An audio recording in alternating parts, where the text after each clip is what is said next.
Chapitre 4. L'Éternel parla à Moïse, et dit.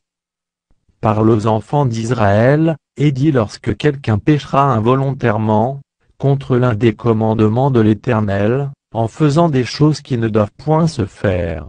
Si c'est le sacrificateur ayant reçu l'onction qui a péché, et a rendu par là le peuple coupable, il offrira à l'Éternel, pour le péché qu'il a commis, un jeune taureau sans défaut, en sacrifice d'expiation.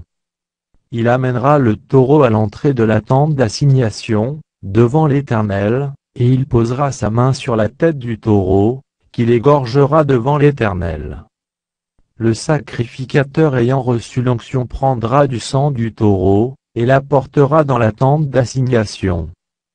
Il trempera son doigt dans le sang, et il en fera cette fois l'aspersion devant l'Éternel, en face du voile du sanctuaire. Le sacrificateur mettra du sang sur les cornes de l'autel des parfums odoriférants, qui est devant l'Éternel dans la tente d'assignation, et il répandra tout le sang du taureau au pied de l'autel des holocaustes, qui est à l'entrée de la tente d'assignation. Il enlèvera toute la graisse du taureau expiatoire, la graisse qui couvre les entrailles, et toute celle qui est attachée.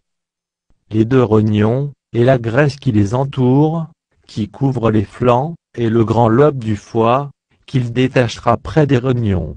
Le sacrificateur enlèvera ces parties, comme on les enlève du taureau dans le sacrifice d'action de grâce, et il les brûlera sur l'autel des holocaustes.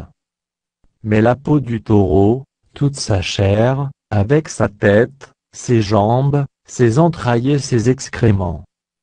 Le taureau entier, il l'emportera hors du camp, dans un lieu pur, où l'on jette les cendres, et il le brûlera au feu sur du bois, c'est sur le tas de cendres qu'il sera brûlé. Si c'est toute l'assemblée d'Israël, qui a péché involontairement et sans s'en apercevoir, en faisant contre l'un des commandements de l'Éternel des choses, qui ne doivent point se faire et en se rendant ainsi coupable, et que le péché qu'on a commis vienne à être découvert, l'assemblée offrira un jeune taureau en sacrifice d'expiation, et on l'amènera devant la tente d'assignation. Les anciens d'Israël poseront leurs mains sur la tête du taureau devant l'Éternel, et on égorgera le taureau devant l'Éternel. Le sacrificateur ayant reçu l'onction, apportera du sang du taureau dans la tente d'assignation. Il trempera son doigt dans le sang, et il en fera cette fois l'aspersion devant l'Éternel, en face du voile. Il mettra du sang sur les cornes de l'autel qui est devant l'Éternel dans la tente d'assignation, et il répandra tout le sang au pied de l'autel des holocaustes, qui est à l'entrée de la tente d'assignation. Il enlèvera toute la graisse du taureau, et il la brûlera sur l'autel. Il fera de ce taureau comme du taureau expiatoire, il fera de même. C'est ainsi que le sacrificateur fera pour eux l'expiation, et il leur sera pardonné. Il emportera le taureau hors du camp, et il le brûlera comme le premier taureau. C'est un sacrifice d'expiation pour l'assemblée. Si c'est un chef qui a péché, en faisant involontairement contre l'un des commandements de l'Éternel, son Dieu, des choses qui ne doivent point se faire, et en se rendant ainsi coupable, et qu'il vienne à découvrir le péché qu'il a commis, il offrira en sacrifice un bouc mâle sans défaut. Il posera sa main sur la tête du bouc, qu'il égorgera dans le lieu où l'on égorge les holocaustes devant l'Éternel.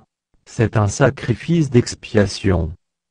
Le sacrificateur prendra avec son doigt du sang de la victime expiatoire, il en mettra sur les cornes de l'autel des holocaustes, et il répandra le sang au pied de l'autel des holocaustes.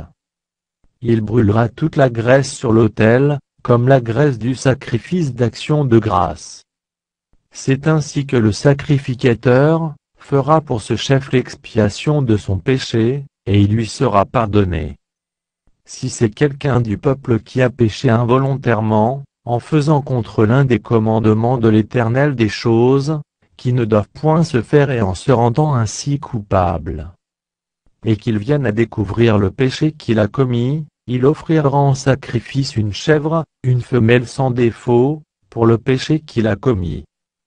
il posera sa main sur la tête de la victime expiatoire, qu'il égorgera dans le lieu où l'on égorge les holocaustes. Le sacrificateur prendra avec son doigt du sang de la victime, il en mettra sur les cornes de l'autel des holocaustes, et il répandra tout le sang au pied de l'autel.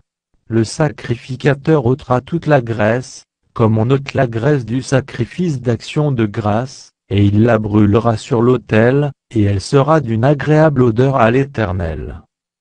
C'est ainsi que le sacrificateur fera pour cet homme l'expiation, et il lui sera pardonné. S'il offre un agneau en sacrifice d'expiation, il offrira une femelle sans défaut. Il posera sa main sur la tête de la victime, qu'il égorgera en sacrifice d'expiation dans le lieu où l'on égorge les holocaustes. Le sacrificateur prendra avec son doigt du sang de la victime, il en mettra sur les cornes de l'autel des holocaustes, et il répandra tout le sang au pied de l'autel. Le sacrificateur ôtera toute la graisse, comme on ôte la graisse de l'agneau dans le sacrifice d'action de grâce, et il la brûlera sur l'autel, comme un sacrifice consumé par le feu devant l'Éternel. C'est ainsi que le sacrificateur fera pour cet homme l'expiation du péché qu'il a commis, et il lui sera pardonné.